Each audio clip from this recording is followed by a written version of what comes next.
உங்கள் தலையிலேயே செருப்பை கழட்டி நீங்களே அடித்து அது ஒரு படமாக எடுத்து அதை யூடியூப்பில் வேறு போட்டிருக்கீங்க அப்படின்னா இதெல்லாம் கேவலமாக இல்லை. ஆனால் இது ஒரு நல்ல முயற்சி தானே. அது நல்ல ஒரு படம் வந்து இப்போ நடிக்க வருதுங்கிறத அவரே இப்போ உணர்ந்திருக்கார். அதில் இன்னொரு டைலாக் கேட்டார்.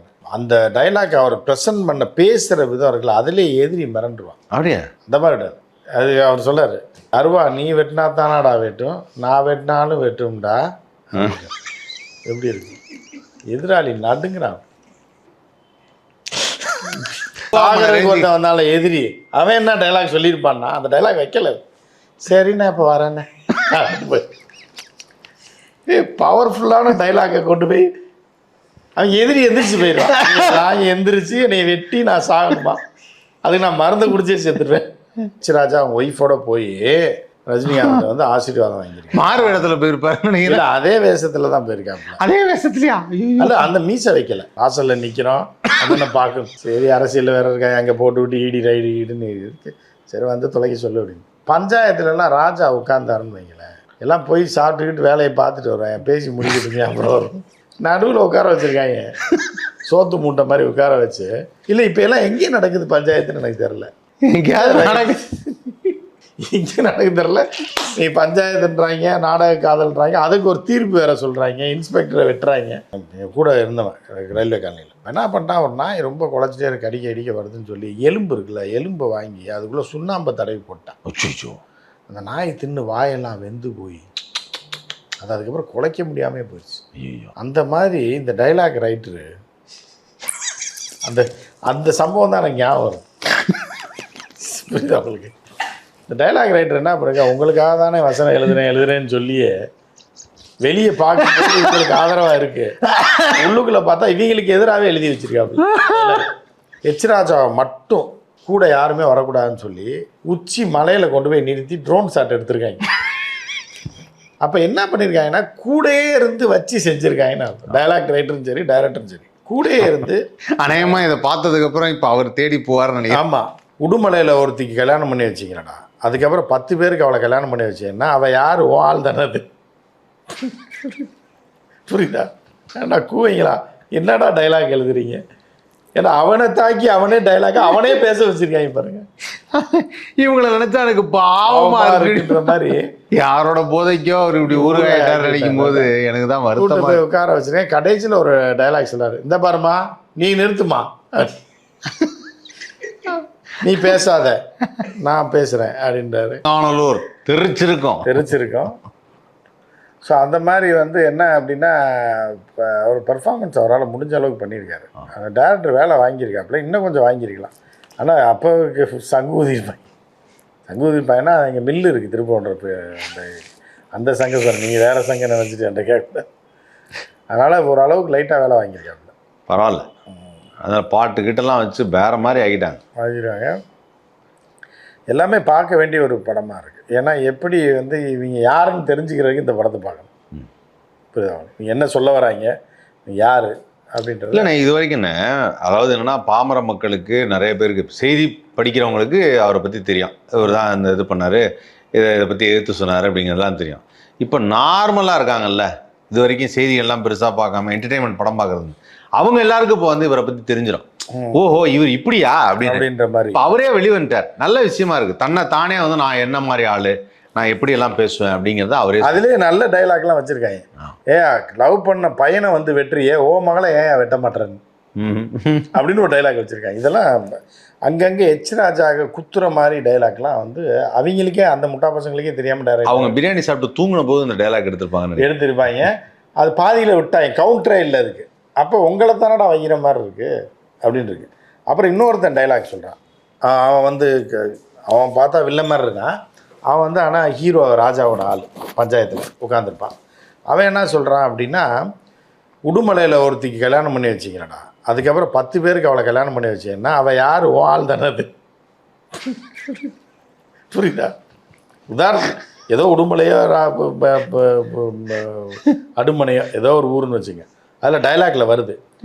அப்போ வந்து அவள் காதலிச்சு தானடா போனான், அவனை கொன்னீங்க, அவள் அதுக்கப்புறம் 10 பேரை கல்யாணம் பண்ணி வச்சிட்டிங்களடா அப்படின்ற. அப்போ யார் மேலே தப்பு இருக்கு? புரியுதா? ஏன்னா கூவைங்களா என்னடா டைலாக் எழுதுறீங்க? ஏன்னா அவனை தாக்கி அவனே டைலாக் அவனே பேச வச்சிருக்காங்க பாருங்க. இவங்களை நினைச்சா எனக்கு பாவமா இருக்குன்ற மாதிரி. அப்போ அந்த யாரோ ஒரு எந்த ஜாதிலாம் அதை சொல்ல வரல, எந்த மதம் பேச வரல, ஒரு ஊரை சொல்லி சொல்கிறாங்க. அந்த ஊர்ல நடந்த விஷயம் அதில் அது அந்த கேரக்டருக்குள்ளேயே நம்ம போவேன். சரி, அவங்களே சொல்கிறாங்க அந்த பிள்ளையோ இந்த பிள்ளையோ, அதை பல கதைகளை விட்டுருங்க, உண்மைகளை விட்டுருங்க. இப்போ இந்த படத்தில் தான் நம்ம பேசிகிட்டு இருக்கோம், சினிமா விமர்சனம். ஆமாம், சினிமா விமர்சனம். உடுமலைன்னு ஒரு ஊரில் ஒரு பொண்ணு போச்சுன்றான். அந்த பொண்ணுக்கு எப்படா கருப்பு சட்டையை போட்டு 10 பேர் கல்யாணம் பண்ணி வச்சிங்க அப்படின்னா, அப்போ அடிப்படை அறிவுள்ளவன் கேட்க மாட்டான், அவன் ஏன்டா 10 பேரை கல்யாணம் பண்ணான்னு கேட்க மாட்டான். அது யார் வீட்டு பிள்ளைன்னு கேட்க மாட்டான். ஏண்டா இப்படி பண்ணுறீங்க, உங்கள் தலையிலே செருப்பை கழட்டி நீங்களே அடித்து அது ஒரு படமாக எடுத்து அதை யூடியூப்பில் வேறு போட்டிருக்கீங்க அப்படின்னா இதெல்லாம் கேவலமாக இல்லை. இல்லைண்ணா, அவங்க ஒரு முயற்சி எடுத்துருக்குறாங்க. ஒரு திரைப்படம் எடுக்கிறதுங்கிறது சாதாரண விஷயம் இல்லை. இன்றைக்கெல்லாம் குறும்படம் எடுக்கிறாங்க. குறும்படம் எதுக்கு, பெரும்படம், குறும்படம், குறும்படம், குறும்படம், குறும்படம் கிடையாது. அந்த மாதிரி குருமூர்த்தின்னு ஒருத்தர் இருக்கார், உங்களுக்கு சினிமாவில் தெரியாது. அவர் ஒரு காமெடியன், அரசியல் காமெடியன். அவர் பேர் குருமூர்த்தி தான். அப்படியா? ஆமாம், அதே மாதிரி இது குறுகுறுப்படம், குறுங்குறுப்படம். ஆனால் இந்த படத்துக்கு அப்புறம் இப்போ எச் ராஜாவுக்கு வந்து நிறைய பட வாய்ப்புகள்லாம் வரும்ல. பட வாய்ப்புகள் வரலாம். ஆனால் சுந்தர்சியோட பார்த்துப்பாப்பில், இன்னைக்கு படத்தை பார்த்து வேற முடிவு பண்ணிப்பாப்பில், ட்ரைலரை பார்த்து கூப்பிட்றதா முடிவு பண்ணாருன்னு கேள்விப்பட்டேன். அப்படியா? கேட்கலாம். ஒரு பேய் படத்தில் பேய் ஓட்டுற மாதிரி ஆள் இறந்துட்டாங்க ஏற்கனவே. அந்த இவர் இருந்தாப்புல யாருன்னா, அந்த பழைய படத்தில் சுந்தர்சி படத்தில் பேய் ஓட்டுறதுக்கு இருப்பாப்புலே, மனோபாலா இறந்துட்டாப்புல. அது மாதிரி ஆள் இல்லை, இப்போ இதுவும் இல்லை. இப்போ இவரை பார்த்த உடனே எச் ராஜா வச்சு கதை எழுதலான்ற மாதிரி. மனோபாலானா வேற எனர்ஜியில் ஓட்டுவார். அவர் பேய் ஓட்டுவார், இவர் ஒரிஜினல் பேய் ஓட்டி மாதிரியே இருக்கார்ல, மீசை ஈஸியாக பார்த்தேன். பார்க்க தான் அப்படி இருக்கு.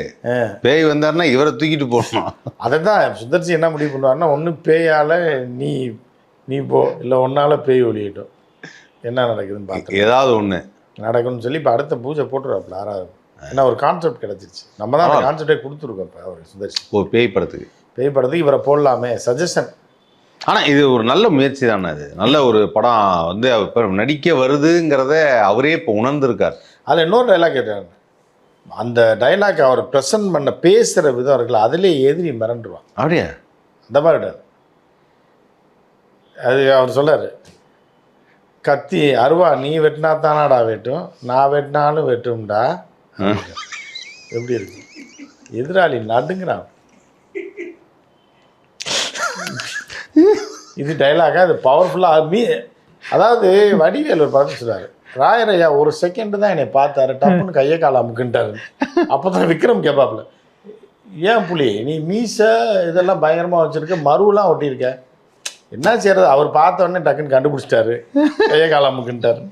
அந்த மாதிரி தான் எச் ராஜா, நீ மீசை வச்சேன்னா இந்த அருவாள் எடுத்தவனாலும் வெட்டிடுமா அப்படின்னு நம்ம கேட்க. அந்த டைலாக் ஒரு தடவை சொல்லுங்கண்ணே, நல்லா இருந்தது. ஆக்சுவலாக அது நல்லா இருந்தது. அந்த இதா அந்த டைலாக் சொல்லுங்க. இவர் எச் ராஜா பேசின அந்த டைலாக் சொல்லுங்க. அருவாள் நீ எடுத்து வெட்டினா மட்டும் வெட்டாது, யார் எடுத்து வெட்டினாலும் வெட்டும் அப்படின்னு அருவாளோட பேசுறாரு. அப்படியான அருவா வந்து வந்தால எதிரி அவன் என்ன டைலாக் சொல்லியிருப்பான்னா அந்த டைலாக் வைக்கல. சரிண்ணா இப்போ வரேண்ணே, பவர்ஃபுல்லான டைலாக்கை கொண்டு போய் அவன் எதிரி எந்திரிச்சு போயிடுவான். நான் எந்திரிச்சு என்னை வெட்டி நான் சாகணுமா, அதுக்கு நான் மருந்தை குடிச்சே சேர்த்துருவேன். அந்த வீச்சு இருக்கு பார்த்தீங்களா, பவர் இருக்கு பாருங்க. ஆனால் இது சொன்னீங்கல்ல, இதுல ரஜினிகாந்த் வேற ஆசீர்வாதம் வாங்கியிருக்காப்புல. ஐயோ, அவர்கிட்ட இந்த படம் காமிச்சாரான்னு தெரியல, ஒய்ஃபோட போய் ஆசீர்வாதம் வாங்கியிருக்காப்புல. யாரோட? அவங்க எச் ராஜா அவங்க ஒய்ஃபோட போய் ரஜினிகாந்த் வந்து ஆசீர்வாதம் வாங்கியிருக்காங்க. மாறு வேடத்துல போயிருப்பாரு. அதே வேஷத்துல தான் போயிருக்காப்புல. அதே வேஷத்துலயா? அல்ல, அந்த மீசை வைக்கல, அதைத்தான் மாறு வேஷம் தான் பயந்துருப்பாரு. அவர் வேணான் இருப்பார். ஏன்னா இவ்வளோ பவர்ஃபுல்லான ஆளா, அருவாள் எடுத்து வெட்டினா வெட்டு அவர். சரி என்ன பண்ணுறது, வந்துட்டாங்கன்னா வீடு வரைக்கும் வந்துட்டாங்கன்னா என்ன பண்ண முடியும்? வாசலில் நிற்கிறோம், அதென்ன பார்க்கணும். சரி அரசியலில் வேறு இருக்காங்க, அங்கே போட்டு விட்டு ஈடி ரைடுன்னு இருக்கு, சரி வந்து தொலைக்க சொல்லு அப்படின்னு. பவர்ஃபுல்லாக இருக்குது டைலாக் பூரா, ப்ரெசன்டேஷன்லாம். பஞ்சாயத்துலலாம் ராஜா உட்காந்தாருன்னு வைங்களேன், எல்லாம் போய் சாப்பிட்டுக்கிட்டு வேலையை பார்த்துட்டு வருவேன், பேசி முடிக்கிட்டுங்க, அப்புறம் வரும். நடுவில் உட்கார வச்சுருக்காங்க, சோத்து மூட்டை மாதிரி உட்கார வச்சு. இங்கிட்ட ஒருத்தர் இருக்கான், அந்த அவன் கட்சியில் ஏதோ இருக்காப்புல. நம்ம கட்சியை விமர்சனம் பண்ணவே இல்லை, படத்தை தான் விமர்சனம். படத்தை தான் இங்கே ஒருத்தன் பேசுகிறான், அங்கே ஒருத்தன் பேசுகிறான், மாற்றி மாற்றி பேசுகிறாங்க. இவர் இப்படி இப்படின்னு ஆட்டிக்கிட்டே இருக்காப்புல தலையை. அப்புறம் இந்த ஆள் எதுக்கடா உட்கார வச்சிருக்கீங்க பஞ்சாயத்தில், நீங்களே பேசி தொலைஞ்சிட்டு போக வேண்டியதானே. கடைசியில் அவர் வருவார். யாரோட போதைக்கோ அவர் இப்படி ஊருகாயிட்டார் நினைக்கும் போது எனக்கு தான் வருத்தம். போய் உட்கார வச்சிருக்கேன். கடைசியில் ஒரு டைலாக் சொல்றாரு, இந்த பாருமா நீ நிறுத்துமா, நீ பேசாத நான் பேசுகிறேன் அப்படின்றாரு. அதில் வந்து அந்த டைலாக்கை கேட்டோன்னே எல்லாருமே மிரண்டுருவாங்க பஞ்சாயத்துக்கு போன அப்புறம். இல்லை இப்போ எல்லாம் எங்கே நடக்குது பஞ்சாயத்துன்னு எனக்கு தெரில. எங்கேயாவது நடக்குது, எங்கே நடக்குது தெரில. நீ பஞ்சாயத்துன்றாங்க, நாடக காதல்ன்றாங்க, அதுக்கு ஒரு தீர்ப்பு வேற சொல்கிறாங்க, இன்ஸ்பெக்டரை வெட்டுறாங்க, பழமைக்கு இழுத்துட்டு போகிறாங்க எல்லாம். 100 வருஷத்துக்கு பின்னாடி 1912 எடுக்க வேண்டிய படத்தை பாகவதருக்கு வர்றதுக்கு முன்னாடி இந்த படத்தை எடுத்துருக்கணும். ஆனால் அந்த பேஸில் தான் பேசியிருக்காரு. சதா பொன் பொன் என்று புலம்புகிறார். அதே டைலாக்ல கொஞ்சம் ஆனால் எம்கேடிக்கு அப்புறம் அவர் தான், இவர் தான் ஆமாம் பேசியிருக்காரு. மீசை எதுக்கு வளர்க்க விட்டுருக்கலாம்ல, வளராதுன்றக்கா வச்சு விட்டுருக்காங்க. ஆனால் இந்த டைலாக்லாம் வேற லெவல் டைலாக். நீங்கள் சொன்னது அருவா அருவா நீ வெட்டினா மட்டும் வெட்டாதுடா, நான் வெட்டினாலும் வெட்டுண்டா. சரி சரிண்ணே வரவானே அப்படின்ற மாதிரி டப்பிங்கில் கூட கொஞ்சம் ஏற்றிருக்கலாம். இல்லை அவர் மூச்சு வாங்கும்ல அந்த அளவுக்கு டப்பிங்கில் அருவா டொப்புன்னு போ ஏதாவது ஒன்று ஆயிடுச்சுன்னா நீங்கள் வேறு டேரக்டர் உள்ள தூக்கி வச்சுருவாங்க. அது திமுக அரசு வேற இருக்கு. கொடூரமாக நாங்கள் முடிக்க முடியாத நீ முடிச்சிட்டியா, நீ உள்ளே போய் அந்த மாதிரி வச்சு செஞ்சுருக்காரு. அவர் சின்ன வயசு கனவாக இருக்கும். சின்ன வயசு கனவாக இப்போ நிறைவேற்றிருக்காரு. பவர்ஃபுல்லான டைலாக். ஆனால் என்னென்ன டைலாக் பூரா அவங்களுக்கு எதிராக அவங்களே பேசிக்கிறாங்க, அவங்களே எடுத்திருக்காங்க. அதுவும் ஒரு கிரியேட்டர் ரைட்டர் என்ன பண்ணியிருக்காருன்னா, சில இதுக்கு வந்து என்ன பண்ணுறாங்கன்னா, நாங்கள் சின்ன வயசில் இருக்கும்போது ஒருத்தன் ரொம்ப கொடூரமானவன், நாயை கொல்றது, அடிக்கிறது, பள்ளி அடிக்கிறது, ஓனான் அடிக்கிறது, இந்த மாதிரியா கேரக்டரில் இருப்பான். என் கூட இருந்தவன் ரயில்வே காலனியில். என்ன பண்ணிட்டான், ஒரு நாய் ரொம்ப குலைச்சிட்டே இருக்கு, அடிக்க வருதுன்னு சொல்லி எலும்பு இருக்குல்ல, எலும்பை வாங்கி அதுக்குள்ளே சுண்ணாம்பை தடவி போட்டான். அச்சோ, அந்த நாய் தின்னு வாயெல்லாம் வெந்து போய் அது அதுக்கப்புறம் குலைக்க முடியாமல் போயிடுச்சு. ஐயோ, அவ்வளோ கொடூரமான ஒரு செயல். அவன் இறந்துட்டான் இப்போ இல்லை. அந்த மாதிரி இந்த டைலாக் ரைட்டரு அந்த அந்த சம்பவம் தான் எனக்கு ஞாபகம் வரும். புரியுது அவங்களுக்கு. இந்த டைலாக் ரைட்டர் என்ன பண்ணுங்க, உங்களுக்காக தானே வசனம் எழுதுறேன்னு சொல்லியே வெளியே பார்க்கும்போது இவங்களுக்கு ஆதரவாக இருக்கு, உள்ளுக்குள்ளே பார்த்தா இவங்களுக்கு எதிராகவே எழுதி வச்சிருக்காங்க. உண்மையில நான் இப்போ அந்த டைலாக் ரைட்டரை பாராட்டுறேன். டைரக்டரை எழுதிட்டாப்லையா இல்லை மதுரைக்காரங்க தான். மதுரைக்காரங்க நீங்கள் சும்மா விட்டுற முடியாது, உள்குத்து வச்சு செஞ்சு விட்டுருவோம். இல்லை சில பேர் வந்து அதில் வந்து 2 பாய் வந்து பிரியாணி சாப்பிட்றாங்க மலையில். அதில் ஒரு இப்போ டைரக்டர் வந்து ஒரு குடும்ப சினிமாக்காரங்க. இப்போ நீங்கள் வந்து முழு நேரம் சினிமாவில் மாறிட்டீங்க. எங்கேயாவது ஒரு இடத்துல சினிமாக்காரன்றவன் வந்து எங்கேயாவது ஒரு இடத்துல பழி வாங்கி விட்டுருவாங்க. 75% அப்படி தான்.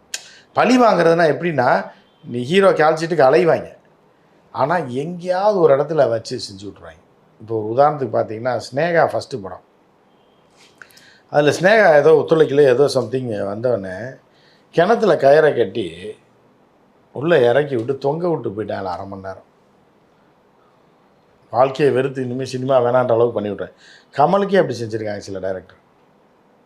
கால்ச்சிட்டுக்கு அலைய அது கமல்னு இல்லை, ஜென்ரலாக இதை வந்து டைரக்டர்கள் சில நேரத்தில் வச்சு பழி வாங்கி, புரியுதா, இப்படின்னு சொல்லுவாங்க. அது 1-2 விஷயம் நான் லைவாக பார்த்துருக்கீங்களா? இது பாரதி ராஜாவே இந்த மாதிரிலாம் செஞ்சுருக்காரு. அது நாம் இப்போ சொன்னால் நல்லா இருக்காது. ஒரு ஒரு இப்போ அதாவது அடுத்து வளர்ந்துருவாங்கன்னு இருக்காங்கல்ல, அவங்களுக்கு கேவலமான சீனை கொடுத்துருவாங்க. இது காலங்காலமாக இருந்தது. பிச்சைக்காரன் வேஷம், ஒருத்தர் ஹீரோ ஆயிடுவான், ஃபியூச்சரில் பெரிய டைரக்டர் ஆயிடுவான்னா அவனை கூப்பிட்டு பிச்சைக்கார வேஷம், எச்ச இலையை பொறுக்கி திங்கிறது, ரொம்ப கேவலமாக கொடுத்து விட்டேன்னா ஃப்யூச்சரில் சொல்லையா அந்த படத்துலலாம் அவர் வருவாரியா, ரோட்டில் அந்த வடையை இப்போ நாயோட சண்டை போட்டுருப்பார்ல, அவர் தான் இப்போ டைரக்டர் அப்படின்னு. ஸோ இந்த மாதிரி சில இதெல்லாம் பண்ணிவிட்டாங்க. அந்த மாதிரி இந்த டைரக்டர் என்ன பண்ணியிருக்காங்க அப்படின்னா, எச் ராஜாவை மட்டும் கூட யாருமே வரக்கூடாதுன்னு சொல்லி உச்சி மலையில் கொண்டு போய் நிறுத்தி ட்ரோன் ஷாட் எடுத்திருக்காங்க. அது எவ்வளோ மனசு பாடுபட்டிருக்கு. எப்படி இந்த வயசில் அந்த நடக்கவே முடியாதுங்க. அந்த மலைக்கு எப்படி போனார்னே தெரிலங்க. அது ரொம்ப கஷ்டம். அது ஃபுல்லாகவே ஆளே இல்லை. ஒரு மொட்டை மலையில் கொண்டு போய் நிற்க வச்சு ட்ரோன் ஷாட்டில் சுற்ற விட்ருக்காங்க. எவ்வளோ கஷ்டப்பட்டு ஏறி இருப்பாருன்னு பாருங்க. இந்த வயசு ரொம்ப வேற ஜாஸ்தி. இந்த வயசில் கொண்டு போய் இப்படி ஒரு ஷாட் வைக்கணுமா? அப்போ என்ன பண்ணியிருக்காங்கன்னா கூடயே இருந்து வச்சு செஞ்சுருக்காங்கன்னா, டைலாக் ரைட்டரும் சரி டைரக்டரும் சரி கூடயே இருந்து. அநேகமா இதை பார்த்ததுக்கு அப்புறம் இப்ப அவர் தேடி போவார்னு நினைக்கிறேன். ஆமா, ஏய் என்ன எதுக்குடா அந்த மலையில நிக்க வச்சாரு.